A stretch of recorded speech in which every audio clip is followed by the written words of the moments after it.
So now we open our image in Photoshop, and we're going to load in our material ID layers. So we have the material random color, and the reflection layer. So for now we'll turn off the reflection layer. We're going to go to the material random color.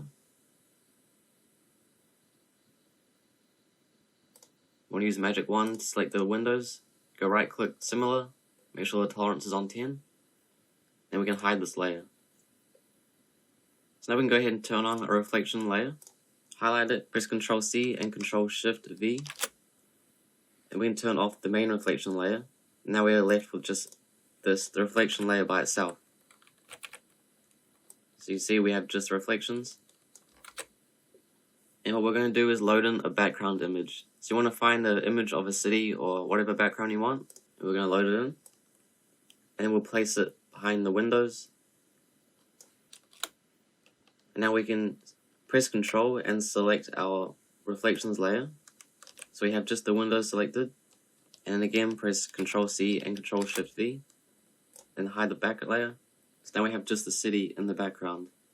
Notice the perspective is slightly off, so we can just make some adjustments to it by repeating the process.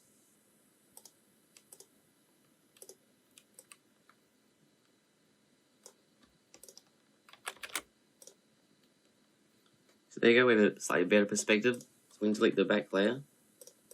Now we want to turn our reflection layer on top.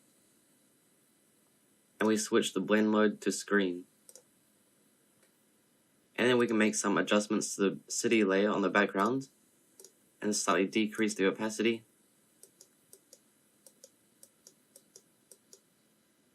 So we get a nice contrast between the two.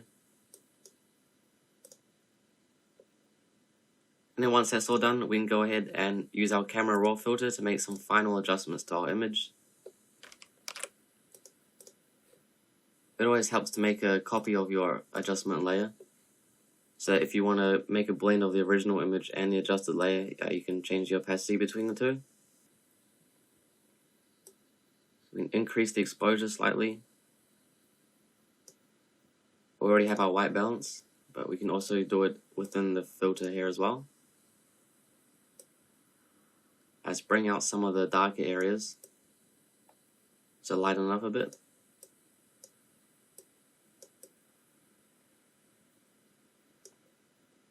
And again, with that clarity, we can increase it slightly.